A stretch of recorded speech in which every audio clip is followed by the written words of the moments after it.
All right, excellent afternoon to all those who are watching me across the states in Nigeria. They said no one can tell your story better than you. As a people and as a society, nobody will tell our story without prejudice and bias and false narrative other than we, the script writers and main actors. That is why I own up to my own story, and I believe that people should tell their story and, put out their history before anyone writes or tells it for them. Again, I welcome you to another interesting episode of Real Talk with Kike. I remain your convener, your executive producer, your script writer, your host on this platform. My name remains Kike Atanda-Owo. I think it's important for us to hear what on this day industry segment has for us. When I return, I give my 2 cents on this. Stay with me. I'll be right back.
All right, many thanks for staying with us. My takeaway from on this day industry segment today is about, the National Identity Management Commission, the NIMC, that took place exactly June 24th in year 2007. The Nigerian government signed the NIMC Act, into law, leading it into the creation of the National Identity Management Commission, and this pivotal legislation aimed to establish, a centralized identity database to streamline, national identification. Over time, I feel that, the NIN, system became very critical to the digital authentication of Nigerians, playing key roles in telecommunication, in banking, access to public services, while the rollout has faced, technical, or will I say bureaucracy hurdles. We keep it real on this platform. So I just feel that the NIMC, just symbolizes a vital step in Nigeria's, pursuit of digital governance and institutional accountability. But are we there yet is the question I'm asking. Maybe not. We're trying, because where we are at the moment, people still question that act in place, but at least it's been legal. Anyway, it's time for us to go on a quick break to get the word from my sponsors, those who have put me on this platform. And when I return, I dive straight to the topic at hand. Stay with me. I'll be right back.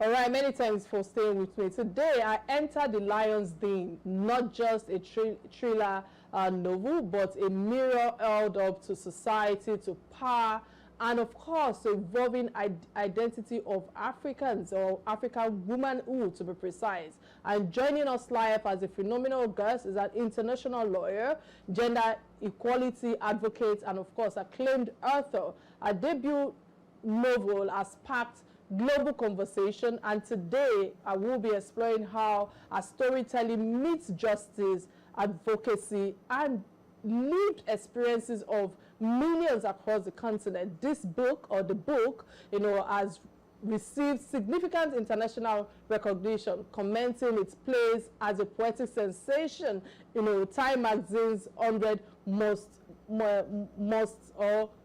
read books of 2024, Crime Reads Best Debut Crime Novel of 2024 as well, long listed for the Center of Fiction First Novel Prize, amongst others, from Grace Zulu's fearless pursuit of truth to the real battles women fight daily.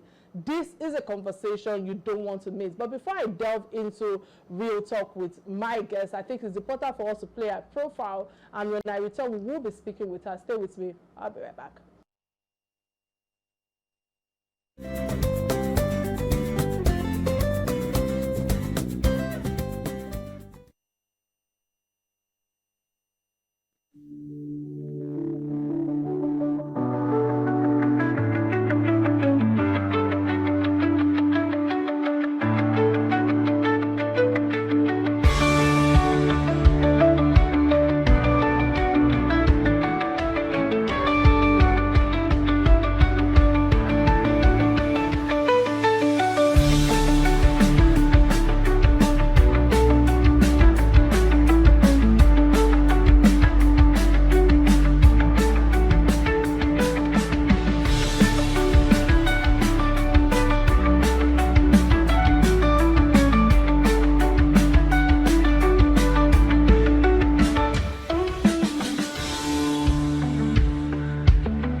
All right, many thanks for staying with us. Let me use this opportunity to quickly usher in my beautiful guest. Welcome to the show, Dr. Iris Mwanza. Did I pronounce the last name properly? Perfectly. Oh my goodness, I deserve a trophy right now. Many thanks. It's a pleasure to have you on Real Talk with Kike today. How are you doing? I'm great. Are you enjoying Nigeria? Maybe that should be the question. Of course. It is a silly question. I love Lagos. I've been having such a fabulous time eating my way through Lagos, meeting lots of wonderful women, advocates. It's been fantastic. Awesome. I think that should be my first question to you right now, because I've read not the whole book. I've read half of your book. While it's common, to launch a book in one's home country, yes, taking the lion's den, across Africa, especially after its global acclaim or acclamation. I don't know, words are failing me right now in terms of the remarkable feats,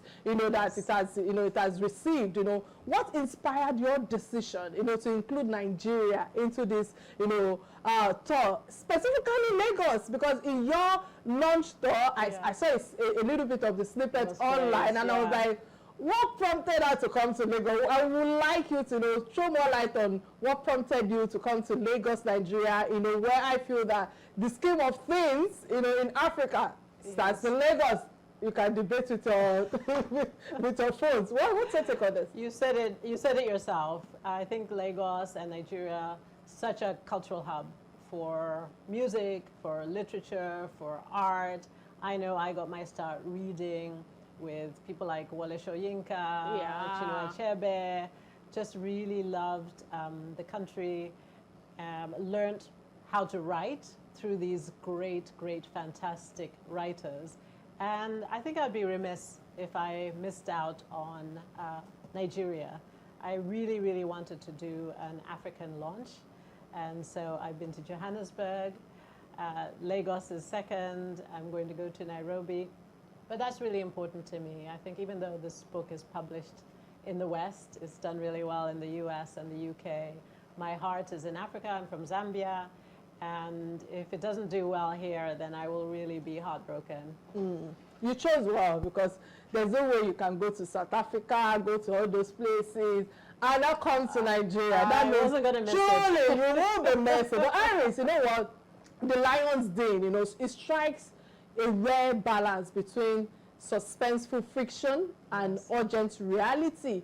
There are so many things I could relate to in this book. You know, what inspired you to say that, you know what, I want to write this particular story, you know, and how long did this idea, you know, live within you before you felt like, no, this must become a novel?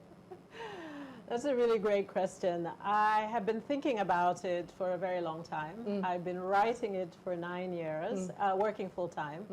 My day job is as a gender advocate. So I really wanted to do something that was a thriller, that was going to grab the audience from the beginning, take them on a wild ride, but also discuss issues that were important to me and things that I was really passionate about. Okay, so what you are really passionate about, Iris, you know, this Lion's Den, you know, is as much as a legal thriller. Pardon me if I'm allowed to use that word. You know, that's absolutely right. It's meditation, you know, on identity, on nationals, you know, cultural and personal aspect of it. You know, how do you see identity operating as a scale, or as a site rather, of control or liberation in this book? And the reason why I'm bringing this conversation is because in a society like ours, in Africa, where systems often define people before they define themselves, before they get to know who they are. Who am I? How do you reclaim, you know, who we are in our own terms, not how the society perceives who you should be? Exactly, exactly. And I did this through the character of Grace, who is the protagonist you mentioned. She is a village girl. So she comes from a poor background, rural background, fights her way to law school, becomes this lawyer, but she's a corporate lawyer. Her heart really is in human rights. And so she's really battling not just her own growth as a lawyer, but going through all the obstacles that are thrown in front of her. So within the firm, she is young, she's inexperienced, she's a rookie. So the others don't take her too seriously. She's a woman as well. Then she has to go out and deal with the legal system. She's dealing with policemen. She's dealing with the government. She's dealing with the law, very conservative laws. The book is set in Zambia, but I think it's the same conservatism, legal conservatism here in Nigeria, many other African countries. And so she has to navigate all of this and really go to the ends of the earth for her client, Wole Soyinka. Fantastic, and I'm sure many people can relate to that. But you know, listening to you right now cannot also help but ask, because I feel that Grace Zulu is not just a, will I say, a protagonist. You know, she's a force to reckon with. And in what ways does this, or does her character now, you know, define our vital justice, especially when it comes to seeking justice in an African setting today, especially women who are operating, you know, in a fragile, or will I say patriarchal system, so to speak, you know. So how do we move on from here, knowing that she herself is a force and the society can be a barrier to her? She doesn't come from a place of privilege. And so she has to find the courage within her.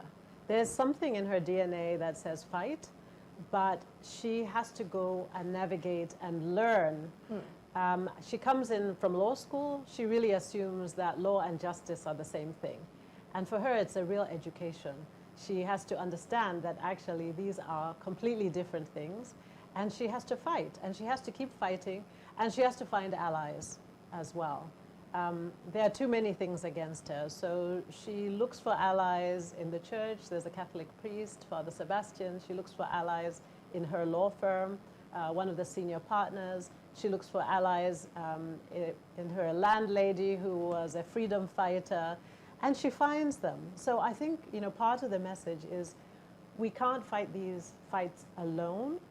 But there are allies in unlikely places, and you have to find them, and they're not necessarily 100% allies. They don't necessarily agree with you. So for example, Father Sebastian is a conservative priest. I mean, he is a priest, right? So by definition, Catholic priest.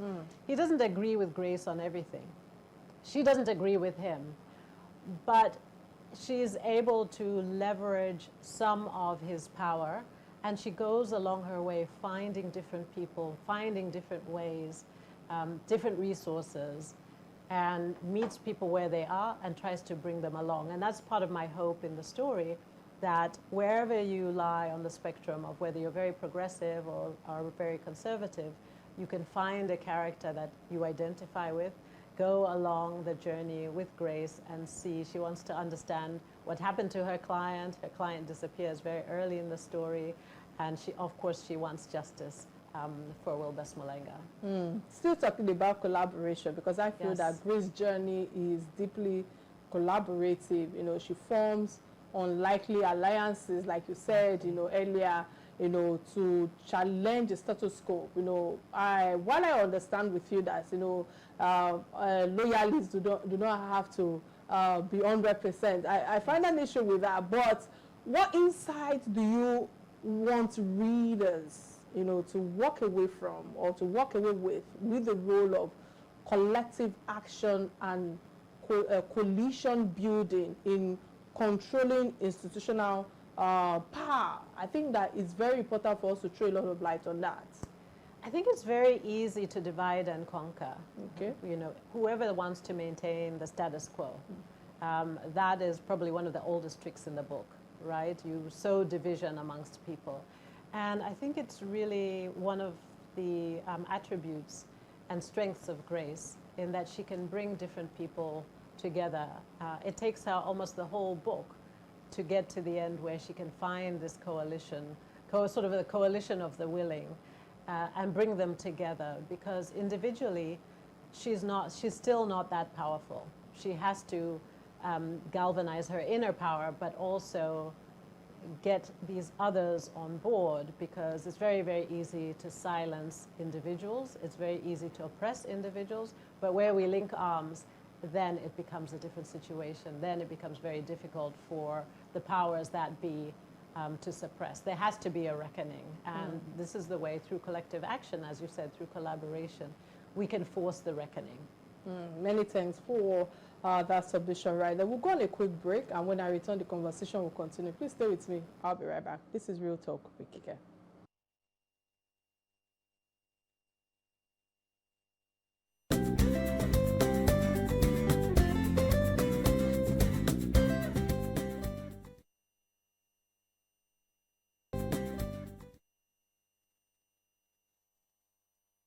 Right, glad to know you're still right there with us. In case you're just joining the show, today's conversation is about me stepping into a riveting conversation with Dr. Iris Mwanza, the force behind the international celebrated novel, The Lion's Den. We've uncovered the roots, you know, of our protagonist fight for justice, but now I would love to turn the page. What does this story reveal about our collective struggles, you know, as Africans? How does the literature, the law, the leadership, you know, intersect to shift mindsets and challenge the system, so to speak? So stay with us. You know, there's more depth, more insights, more truth coming your way with Dr. Iris Mwanza. Again, I want to say many thanks for all that you've shared thus far, and creating time, you know, to document these historical moments. And I think, let me use this opportunity to open the phone lines for those who are watching us across the states in Nigeria. Remember that you can be part of this conversation by calling the studio number that is showing on your screen right now. And of course, we're streaming live on Facebook, both on Real Talk with Kike platform and on Silverbird platform. And we're live on YouTube. I'm being told now that we're live on YouTube. So feel free to join us. All right. You know, Dr. Iris, with all that you've shared thus far, if I come to the book you're holding, you know, one of the things that came to mind when we went on break is the fact that one of the striking elements, you know, of Grace Zulu's journey is how she was able to navigate the societal expectations, you know, around womanhood, you know, family and power. And the light of current debates around, you know, reproductive rights and surrogacy in Nigeria, you know, how does this Lion's Den, you know, provoke us to rethink autonomy and the ways at which, women's body and choices are framed by laws and culture. In recent times, just to further emphasize on my question, there's a popular, I don't know how to refer to her and describe her. Her name is Ife on social media, where, she has sparked a lot of controversy or thought process regarding women not having options. You don't have to wait till you have, health challenges before you could actually get someone, a surrogate to carry your baby for you. Some people are of the opinion, no, we are Africans, when we think towards that, and oh, is she going to pick an handbag in the market, or does she just think some people say that is why God created you, it's one of the gods, what do you have to say to this? Because one of the things I touch in one of the chapters of this book is what is leading me to this question. Yeah. Well, I'll talk about the character and then I'll talk about more broadly. So the character in the beginning, the expectation for a rural girl is that she'll get married very young. Yeah. And her mother actually arranges a marriage for her. And she runs away. She escapes. She escapes from not just the village life and the expectations, but she escapes and goes and fulfills her own destiny. She manifests her own destiny, which is to become a lawyer. That's been her dream since she's a child. But as you say, not easy. Societal expectations in that context is that she would marry young. And in fact, the mother is quite upset with her because she feels, even though she's still a teenager, she's now 18, 19, she's considered getting old too, and so, the mother is putting pressure on her to get married. And so I think part of the messaging, and my general day job is as a gender advocate, is really about individual freedoms. Let individuals decide for themselves. And particular women, we have bodily autonomy. I think once you're an adult, you have the faculties to make decisions that are best for you. Where you're not hurting other people, obviously, but where sometimes the laws need to be changed. I think we're seeing this. I live in the US right now, and we're seeing the rights being eroded. And these are things that we had assumed, if you think about laws and case law like Roe v. Wade, the assumption was that it would be forever. But I think fundamentally what women want is the power to make the decisions that are best for them as an individual and and their own bodies, without other people, certainly not government or law dictating and determining what is best for each and every woman, because each of us is an individual, and we have different desires, we have different challenges. Where we are in our life cycle, what our hopes and dreams are. I mean, for the character, if she had gotten married, that would be the end of her dream to become a lawyer. She would have never been able to become a lawyer. True. She would never achieve what she is going to achieve in the future. So right now I'm starting to write a sequel to The Lion's Den. And all of that would have been thwarted. And we see that again and again and again in my work. I see that all over the world. Brilliant young women who are just starting their careers, even women towards the end of their careers, they are having their lives dictated by others.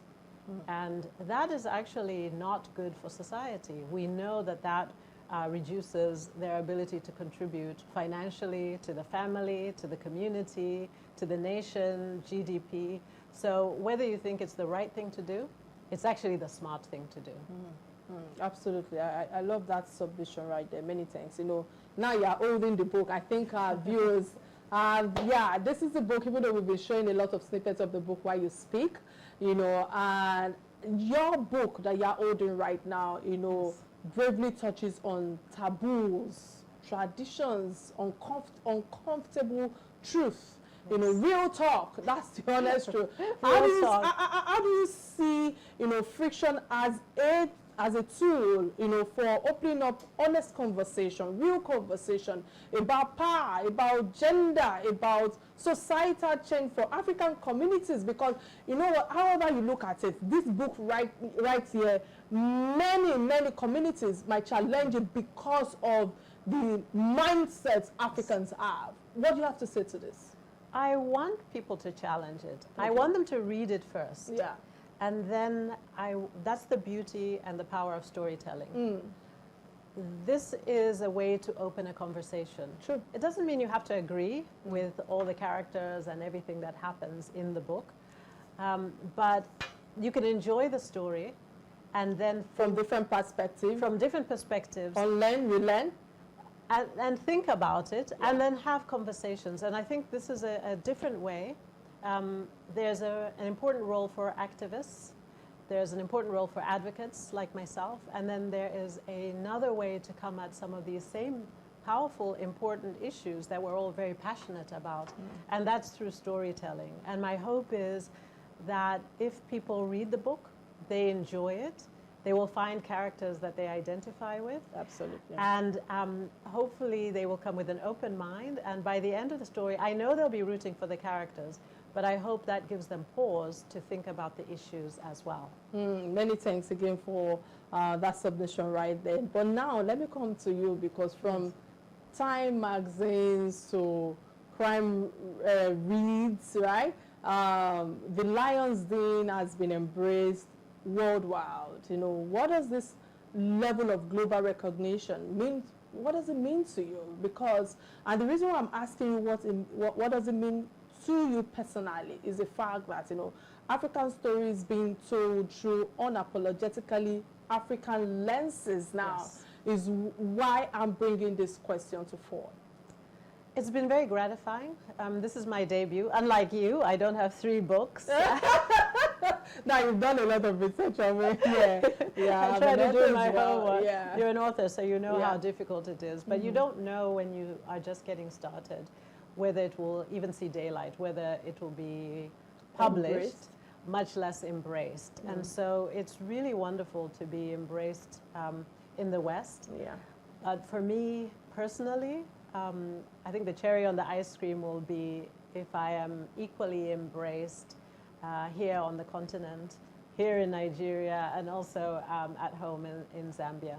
All right, many thanks for that. Of course, I must say that we're embracing this book. On that note, you know, on this platform, we would get 10 of those books from you, hoping that anyone who calls in, you know, can as well, you know, get this book for themselves and, you know, to be of added value to your life. But quickly, you know, again, Grace Zulu is young, you know, idealistic, unrelenting. Maybe that's the word I'm struggling with right now. Yes, she faces a lot of systematic or system designated to silence her.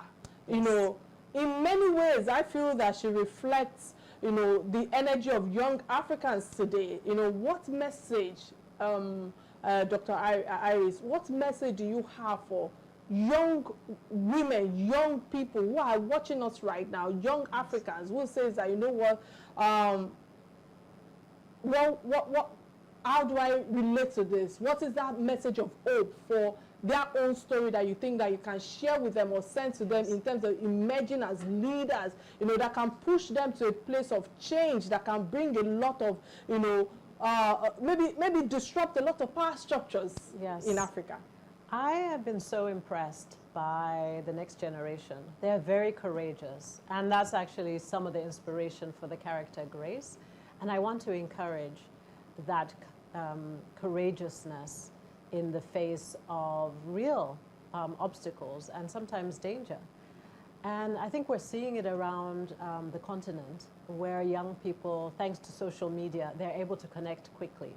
They're able to find their allies. They're able to find collaborators. They're able to come together and push for social change. And it's not easy. We all know this. Some of us have been doing this work for a long time, and you know that change is too slow. So talking about change being too slow, because my team lead is, speaking into my ears saying that I must ask you, Yes. which of these chapters, any of the pages that you think that can relate to the question I asked you last regarding what kind of hope can you give to those who are listening to us right now? Which of the chapters, I believe that more, as in speaking to that, will actually, a lot of people might be able to relate to it, especially the younger ones right now.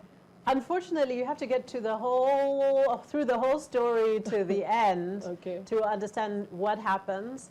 But also, I think there's complexity. There's no easy solution. I can't say, oh, here's the silver bullet, and if you do this, this, and this. So it's about understanding our journey. It's a journey. It's a journey for her, and it's a journey. It's been a journey for me, I'm sure, Of course, for you as well. Of us, absolutely. But my hope, sincerely, is that we can accelerate progress. And I am really optimistic, and I think young people can be optimistic because they have all the tools. They have access to information. They have the ability to connect quickly. They have lots and lots of different channels for discussion. So I really, really feel optimistic. It's hard because the world feels pretty gloomy right now. But this feels like the disruption and the storm before the breakthrough. And I know through my work, I meet lots of graces out there. And I know that these people are relentless and they are unstoppable. Absolutely. There are many graces out there. And I think this might be my last question to you right now, because you've taken this book across global stage, yet, you chose to come to Lagos, which is one of the most important, states in Nigeria, and there's no how you will be launching this book without coming to Nigeria. Anyways, yes, you've been to South Africa, you said, and what's it called? Is it Kenya? Yes, so next month I'm going to be in Nairobi. And all of that. So, yes, you've explained the reason why you came to Lagos to launch this book and to have this book tour and all of that. But why was Nigeria that important when it comes to the Lions Den? Yes, you've mentioned the likes of Wole Soyinka and many other writers that you could relate with. I would love you to throw a bit of light on that for those who are listening to us right now. How can they access this book? How much is a copy of this book? Where can they access? Is it on Amazon? And where on your social media platform? Youth of today, they are all on social media. Yes. Are they supposed to click your link, bio? Tell us, give us that information. This is an open platform for you to sell the book. Wonderful. Well, please do connect with me on Iris C. Mwanza, so same spelling as on the book. And I will be sharing lots of details about what towns I'm coming to. The book is available on Amazon. The last time I checked, it's still quite expensive, the paperback. It's about £7 or so. It will be available in Roving Heights. How much is that figure in Naira? £7 Can somebody help? That's why I went to law school, because because of that, right? Because of that. Okay, that's great. But that's online, and it will be available in Naira at Roving Heights next week. I don't really have a lot of control over the pricing.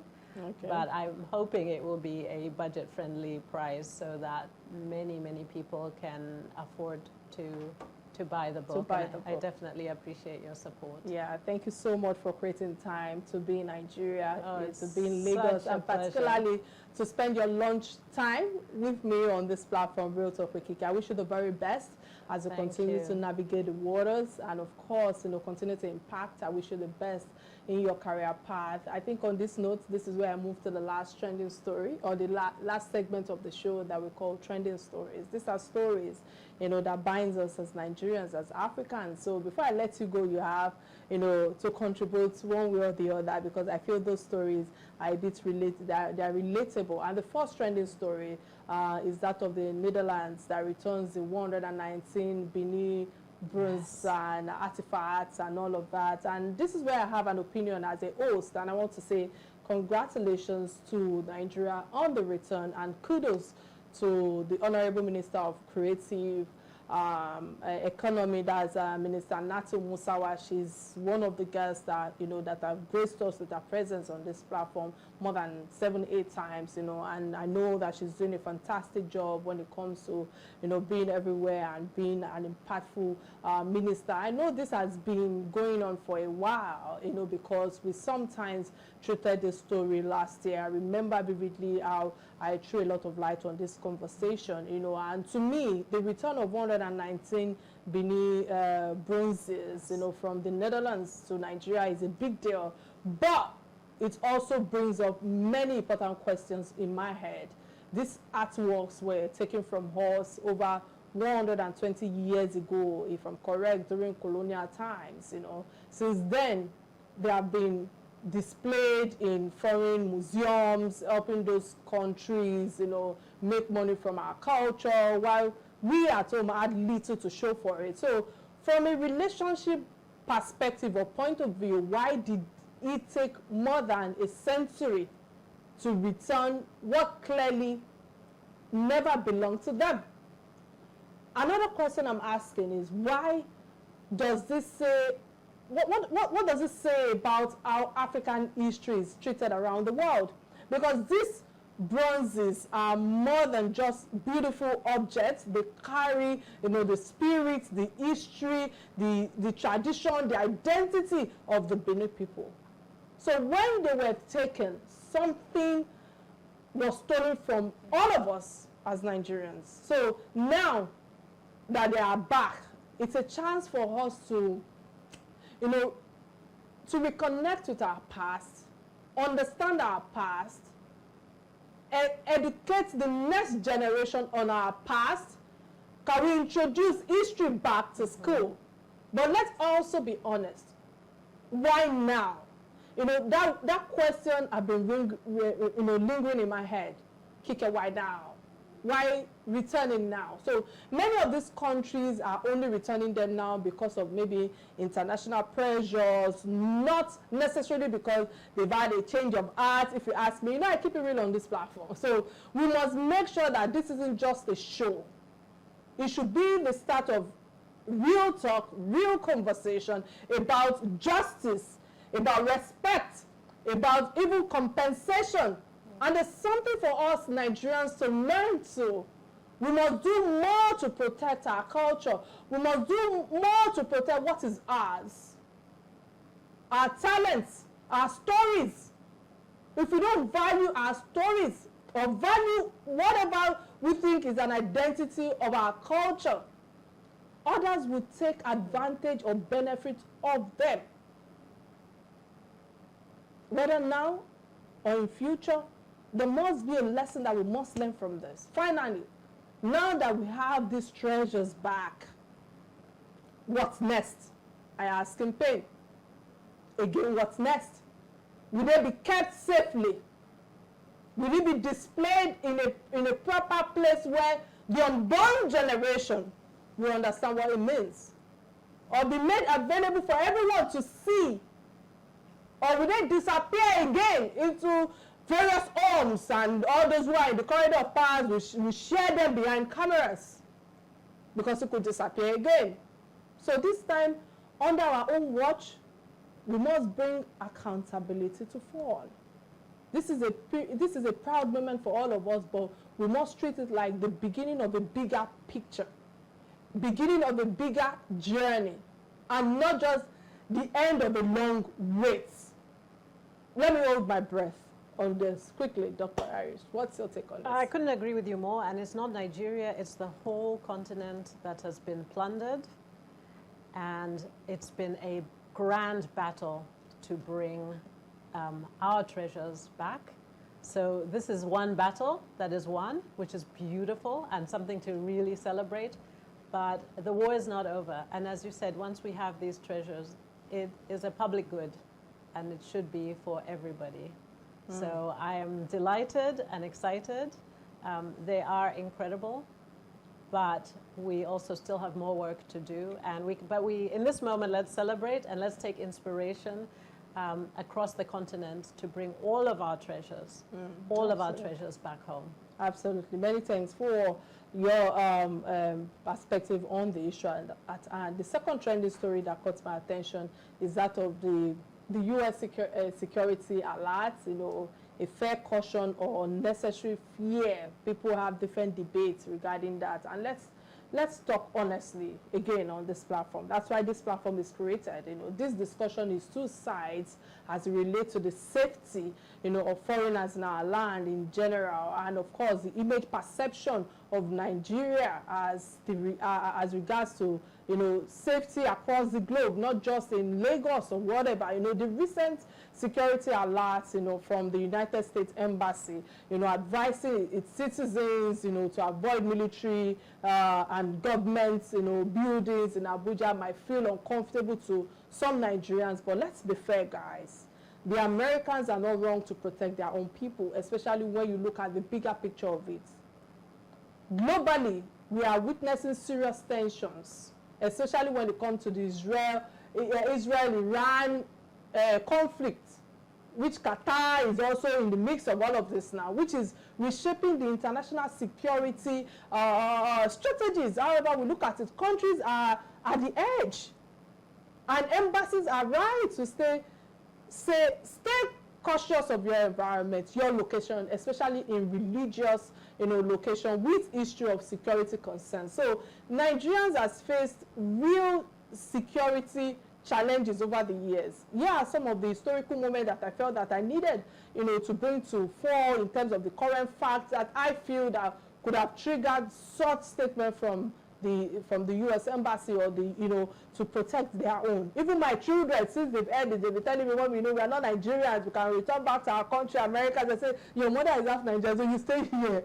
But we really need to be honest. These are some of the current facts. One is in 2011, the UN building in Abuja was bombed by Boko Haram, killing over 20 people. In 2014. The Inyanya bus station bombings left, scars, as in a lot of dead bodies again, right in the heart of Abuja. Just last year, the Kuje prison as well, also near Abuja, was attacked by insurgents and who freed over 800 inmates. So between 2009 and 2023, Nigerians have lost more than 35,000 lives of insurgency and banditry, according to international security trackers. So when the U.S. says that stay cautious or stay cautious, because English wants to fail me now, they are responding to a pattern that I feel that nobody needs to be paranoid, but to just face the truth. However, the Nigerian government has often prioritized the safety and, the safety of foreigners and investors. So, for example, again, because, I like to back things up with facts.